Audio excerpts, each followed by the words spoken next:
For more than 2,000 years, Cleopatra has been remembered as a seductress. A dangerous queen. A woman who used beauty to destroy powerful men. That is the story Rome wanted the world to believe. But what if that image was never the truth? What if Cleopatra was not the reckless temptress of legend, but one of the most intelligent, strategic, and politically gifted rulers of the ancient world? A queen who spoke multiple languages.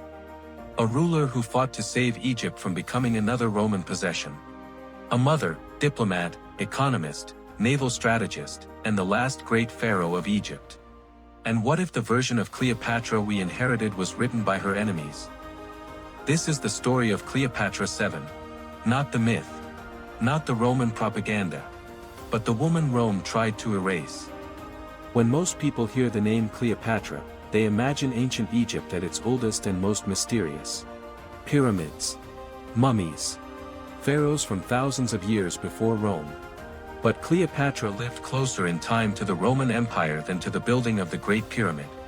She was born in 69 BCE, into the Ptolemaic dynasty, a royal family descended not from ancient Egyptian bloodlines, but from Macedonian Greeks.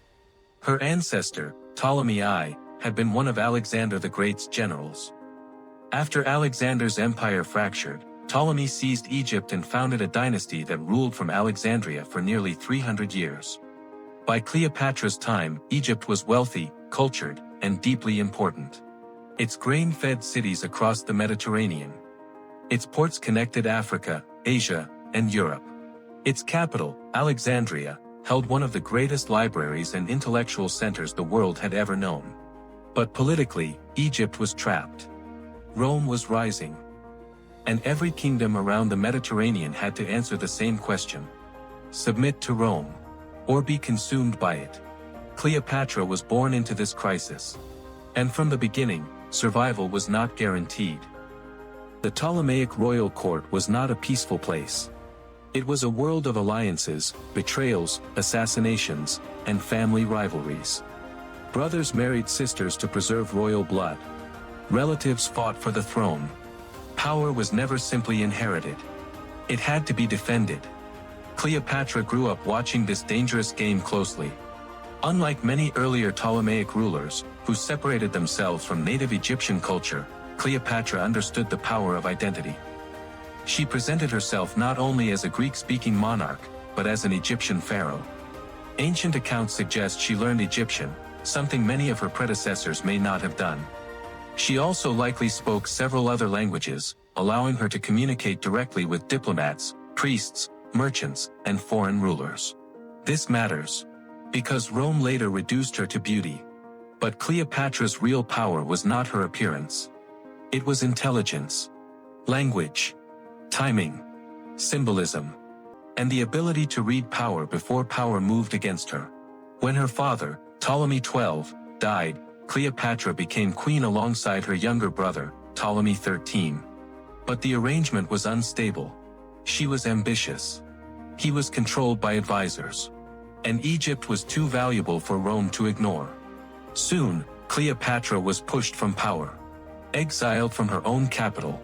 Cut off from the throne she believed was hers. But Cleopatra did not disappear. She planned her return. In 48 BCE, the Roman general Julius Caesar arrived in Alexandria. Rome itself was in civil war. Caesar had defeated his rival Pompey, who fled to Egypt seeking protection. But before Caesar could decide Pompey's fate, the Egyptian court had Pompey murdered, hoping to please Rome. It was a terrible miscalculation. Caesar was not grateful.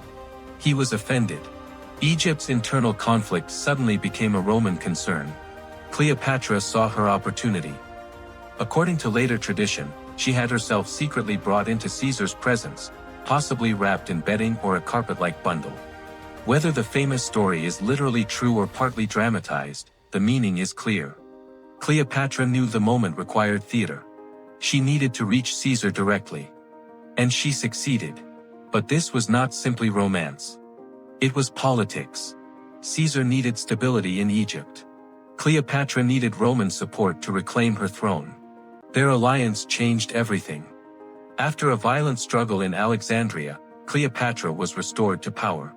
Her brother Ptolemy XIII died during the conflict. Cleopatra became ruler again, now aligned with the most powerful Roman alive. Soon after, she gave birth to a son, Caesar Ion. His name meant Little Caesar. To Cleopatra, he was more than a child. He was a political bridge between Egypt and Rome. But in Rome, that possibility was dangerous. Because if Caesar had a son with Cleopatra, then Egypt was no longer just a foreign kingdom. It was connected to Rome's future. And Rome did not know what to do with that. Cleopatra later visited Rome and lived near Caesar's estate. To the Roman elite, her presence was disturbing. She was wealthy, educated, foreign, royal, and unapologetically powerful. Rome did not have kings. At least, that was what Romans told themselves. The word king carried deep hatred in Roman political culture. So when Caesar's power grew larger, and Cleopatra appeared with his child, his enemies saw a terrifying possibility. Would Caesar become a monarch? Would Cleopatra influence Rome? Could Alexandria become a rival center of power? These fears became part of the atmosphere that led to Caesar's assassination in 44 BCE. When Caesar was murdered by senators claiming to save the Republic, Cleopatra's position became dangerous overnight. She left Rome and returned to Egypt. But the world had changed. Caesar was dead. Rome was unstable. And Cleopatra's son, Caesar Ion, had become both an asset and a threat. Because Caesar's official heir was not Caesar Ion. It was Octavian.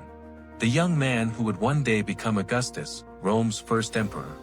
And Octavian would eventually become Cleopatra's greatest enemy. After Caesar's death, Rome was divided among powerful men. One of them was Mark Antony. A soldier, politician, and close ally of Caesar. Antony controlled Rome's eastern territories, and that made Cleopatra essential. Egypt had money, ships, grain, strategic ports. And Cleopatra understood something clearly. Egypt could not survive by isolation. It had to play Rome's factions against one another. When Antony summoned her, Cleopatra did not come as a frightened dependent queen. She arrived in spectacle. Ancient writers describe her sailing in luxury, dressed like the goddess Isis, surrounded by music, perfume, and gold. To Rome, this became proof of Eastern excess. But to Cleopatra, it was calculated statecraft. She was not merely meeting Antony. She was performing divine kingship. She was reminding him that Egypt was not a province. It was a civilization. Antony and Cleopatra became lovers, allies, and political partners. Together they had children. Together they imagined a future in which Rome's eastern world might be reorganized around their family. To Octavian, this was the perfect weapon. He began to shape a story for the Roman public. Antony, he claimed, had been corrupted. Not by ambition. Not by Roman politics. But by Cleopatra. A foreign queen. A dangerous woman. An enemy of Rome. This was propaganda at its most effective. It turned a Roman civil war into a moral crusade. Octavian was not attacking Antony for power. He was saving Rome from Cleopatra. This is where Cleopatra's image began to change. Rome needed her to be more than a political opponent. Rome needed her to be a symbol. So she became the foreign seductress. The Eastern witch. The queen who weakened Roman masculinity. The woman who made great men forget their duty. This version of Cleopatra served Octavian perfectly. It allowed him to avoid the ugly truth. He was fighting another Roman for control of the Roman world. Instead, he presented the conflict as Rome versus Egypt. Discipline versus luxury. West versus East. Masculine Rome versus feminine danger. The real Cleopatra was more complicated than that. She minted coins. Commanded fleets. Negotiated alliances. Managed a kingdom under enormous pressure. Stabilized Egypt's economy. Used religion and royal imagery to strengthen her legitimacy. And fought for her dynasty's survival in a world dominated by Roman expansion. But Roman propaganda did not need complexity. It needed a villain. And Cleopatra became one of history's most successful character assassinations. Even centuries later, much of what was written about her came through Roman or Roman-influenced voices. The winners preserved their version. The loser became a legend. In 31 BCE, the conflict reached its breaking point at the Battle of Actium. Octavian's forces, led by Agrippa, faced the combined forces of Antony and Cleopatra. The battle was not simply a naval clash. It was the moment the future of the Mediterranean was decided. Antony and Cleopatra were defeated. They retreated to Egypt.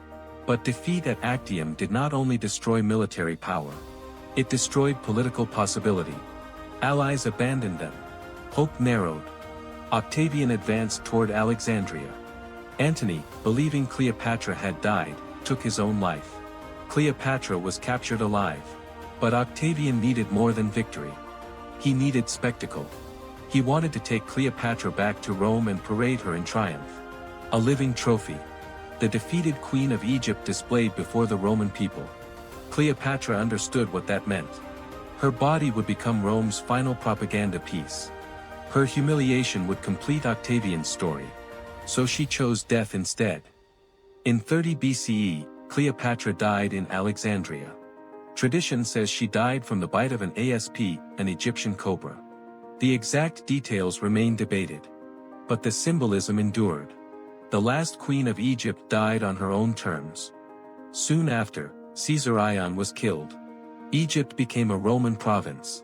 And the age of the pharaohs came to an end. So who was Cleopatra really? She was not simply the lover of Caesar. Not simply the partner of Antony.